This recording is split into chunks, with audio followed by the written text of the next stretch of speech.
this video, Mo and me are going to show you all of the strokes that we use when we are massaging our dogs, and also all the rules that we have to bear in mind when we're massaging our dogs too. Before we get into the strokes, we got to go over the basics of setting yourself and your dog up for a good massage session. Rule number 1. Always make sure that your dog is as comfortable as can be. We don't want any dogs being stressed. We don't want them being over anxious, overactive. Mo here has had a walk, he's had a pee, he's had a little bit of food, he's good to go, he's nice and relaxed, so he's in prime shape to get massaged. Rule number 2. Both hands on the dog at the same time. Why do we do this? First of all, it's calming for them. They know where both your hands are. And then second of all, it's easy to transition between the strokes having both hands on the dog at all times. Rule number 3. We always work with 3 levels of pressure. We start off light, then we go to medium, and then we finish off on heavy. We never ever want to apply any strokes to the animal starting with moderate or heavy pressure. We always go light and then build up the pressure gradually. Rule number 4. All the strokes we do are done in passes. So you can count in your head 1, 2, 3, 1, 2, 3, or in some cases 1, 2, 3, 4, 5, 1, 2, 3, 4, 5. Why do we do that? It's just easier to keep track of what we're doing, where we're doing, and making sure that we get all of the strokes and all of the areas treated as we like. Rule number 5. Always be mindful of where you're applying the strokes. Massage is all about soft tissue manipulation, so all of the soft parts of the dog is what we're working on. We don't want to go on bones, we don't want to go on ligaments. So if you feel something hard, you're in the wrong spot. Always stay in the soft part of the muscle because that's where we're going to do our work. Rule number 6. Listen to your dog. If they're not into it, if they're too high energy, too high strung, or if they're sensitive to touch in a certain area, do not force it. We do not want our dogs to be stressed. We want this to be a nice relaxing time for them. So if they give you any indication that they're not enjoying being touched in a certain area, just forget about it. Sorry, Mom, I hit you there. Rule number 7. Never ever massage a dog if there's an area of swelling or if they're warm to the touch. That indicates something else is going on in the dog's system. Bring them to the vet. Okay, so we're going to talk about markers. There's a few different markers that basically just help us segment the dog into different sections for massage, help us concentrate on working in the area that we're working on. And they're just kind of good to know to help us stay on track. So what are the markers? First of all, the dog's head. We have our skull and then our lower mandible or jawbone on the bottom. They're 2 good markers. Behind the ear are 2 pressure points that we can fit our thumb or our finger in. That helps us identify the back of the skull. Then we go into our neck and into our shoulder blade. At the top of the dog, there's the scapula. There's 2 bony prominences up here. That's a good marker to identify the start of the thoracic limb and the end of the work that we're doing on the neck and chest area. Then obviously there's a spine that goes all the way down. That's just good for identifying the midsection area. We never work directly on the spine, but it's just a good marker to make sure that we are in the right area and that we work a little bit off of the spine for the midsection. Towards the back end, we have our pelvis. At the top again, much like the shoulder blades up here, we have the ilium, which pokes out at the top. It's easy to palpate. You can feel it on all dogs. Some dogs have more prominent than the other. But again, it's just a nice little marker for us to start work on the back end of the dog. Then we obviously have our elbow up here. We have our wrist joint. Down here, we have our knee and our ankle joint. And then obviously the tail is a good marker. And then our feet. And then our nose. And that's it. There are markers. Easy peasy, Mo. Easy peasy. What are our objectives of strokes? We have 4 objectives that our strokes are designed for. We open with some certain strokes that are good for warming up the areas, getting them prepped for deeper work that we're going to do later on. Then we locate. There's a couple of locator strokes that we can locate spasms or areas of adhesions across the body of the dog that we can work on. Then we have treater strokes that treat the adhesions and the spasms. And then finally we have our closing strokes, which closes off all the work that we do. Alright, so the first stroke that we're going to be using is a stroke called compression. Now what compression does is it basically, we compress down on the muscle of the animal and it forces the fibers to move around, increasing blood flow to the area and getting oxygen and nutrients to the area, and also helping drain some lymphatic fluid and whatnot. There's a few different forms of compression that we can do, and it varies depending on what part of the animal we're going to be working on. But the first one is flat hand compression. So again, we're loose, our wrist is loose, elbow loose, we're relaxed, Mo's relaxed, and all we're doing is basically pressing down and twisting, moving, pressing down and twisting, moving, pressing down and twisting. Compression is both an opening and a closing stroke.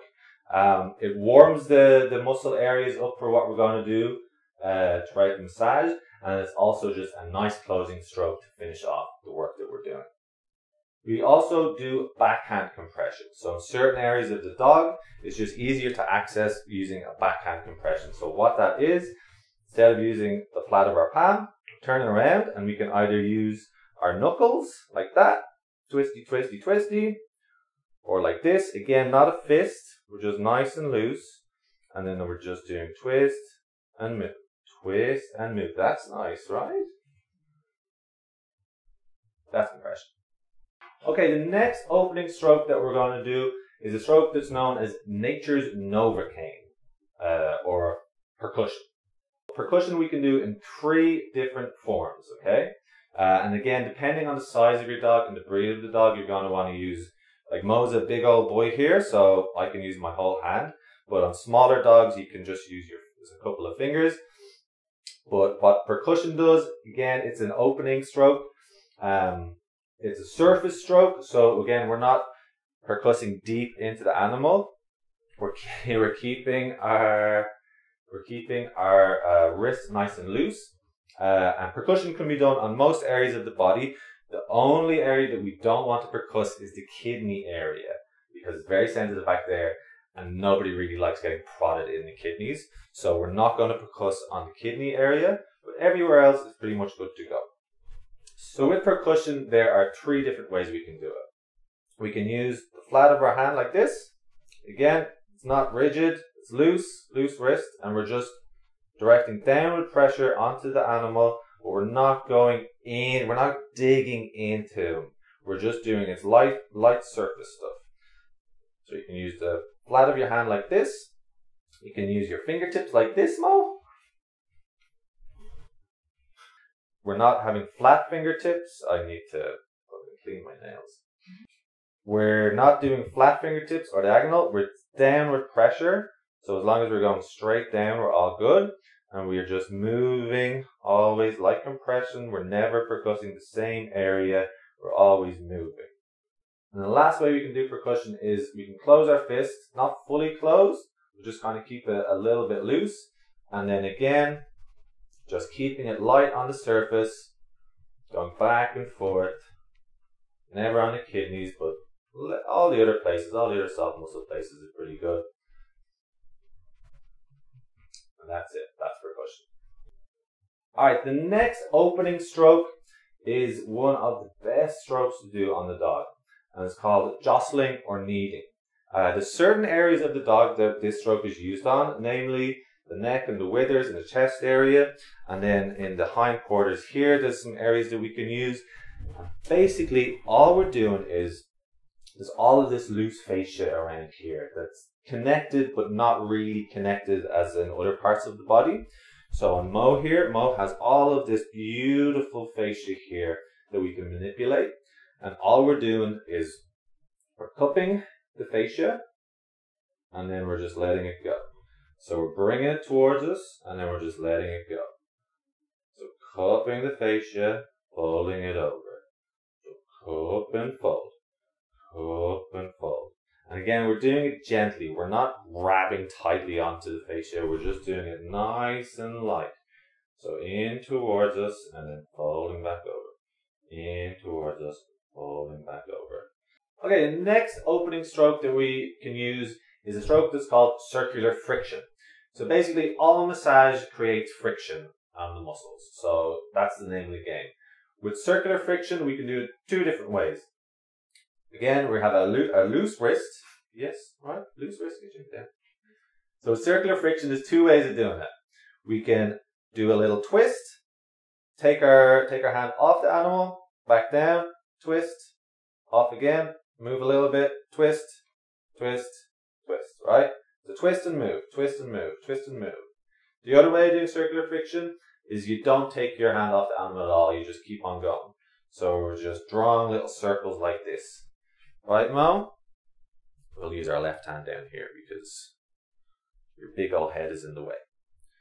So we can just keep on doing little circular motions like that, always on the soft tissue, remember, and then always moving around the area that we're working on. So you have your one twist and release, or just your continuous twisting. Both are really, really nice for the dog, really, really easy to use on most of the areas of the animal, and it's a nice warm-up technique. So that's our last opening technique. Boop. All right, so our locator stroke.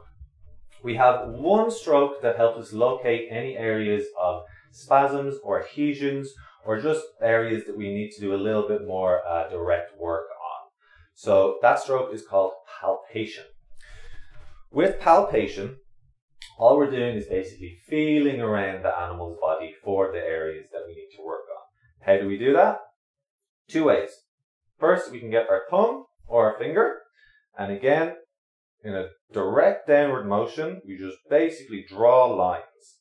So this is feeling out for any areas that might need a little bit more work, if there's adhesions, if there's spasms that we need to work on.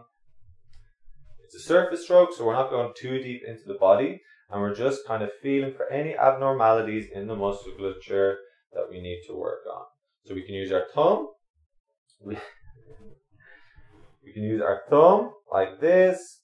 We can use one finger like this. You can go this way. We can use a couple of fingers this way. In certain areas, the grooves in the thigh behind the elbow, we can use our whole hand. Go like that. Again, nice and relaxed, not rigid, and just directing downward pressure into the dog. That's palpation. That helps us locate areas that need a little bit more attention. Okay, what about our treatment strokes? So we've warmed the animal up, we've done our compression, we've done our percussion, we've palpated a few areas, so we notice certain areas that we need to do a little bit more work on, and then treat. So what are our treatment strokes? We have two treatment strokes. First one is direct pressure. And what direct pressure does is basically concentrate a certain amount of pressure on an adhesion, on a spasm area that helps spread the fibers out and help restore the natural lengthening and shortening functions of the muscles. So on Mo here, what we can do is, say for example, I located a spasm in his thigh. So all we do is, so we palpated his thigh, oop, there's a spasm. So all we do is go back to where the spasm is, and then with direct pressure, again, using our thumb or our fingers in the same way as we palpated, except we don't palpate down. We just concentrate on the area, and we can do a light direct pressure for about 10 seconds, release to 0. Then we can go back, do medium pressure for about 15 seconds or however long the dog will let you do it, back out to 0. And then finally we do a heavy pressure for about 20 seconds. And then back out to 0. The second treatment stroke is quite similar to direct pressure, except this way we're going across the fibers, and this one is called cross fiber friction. So again, let's say we have a little adhesion in Mo's beautiful thigh area here. All we're doing is we've located it, we're getting a couple of fingers depending on how big the dog is, and we're just going across the fibers, creating some friction like this. and then you can just do 10 seconds, kind of rhythm of the heartbeat. What's that CPR?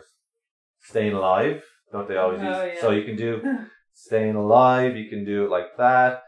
Oh, well, I wasn't digging that. So anyway, so cross fiber friction, you're just going back and forth for about 10 seconds, rhythm of the heartbeat. Again, this helps break up the adhesions to muscle fibers. Oh, did you try to bite me there? Did you see that? We got that on camera. Did you try to bite me? Oh, you tried to bite me again. Cross fiber friction, breaking up the adhesions, getting blood flowing, getting oxygen flowing, getting nutrients flowing into the area. Then the last stroke, which isn't really a stroke, but it's a really good thing to use on animals where they might be sensitive in certain areas, or they're just not particularly enjoying being manipulated with other strokes in a certain area. And it's a really good, simple one to use, and it's called sweating. So basically, all we do when we sweat the animal is we place our hand gently on the area and just leave it there for about 20 seconds, 30 seconds, however long. This is basically just applying a little bit of heat to the area. It's really good on the kidneys because we can't percuss the kidney area or do any deep tissue manipulation there. A little bit of heat is just a nice touch to help them relax, and is good for a few areas that they might not want us to do any deeper work on. So you can sweat pretty much any part of the animal. Thighs really good, kidneys, head not so much just because not a whole lot going on up there. The neck, the withers, anywhere is good to sweat. And that's it. There's strokes.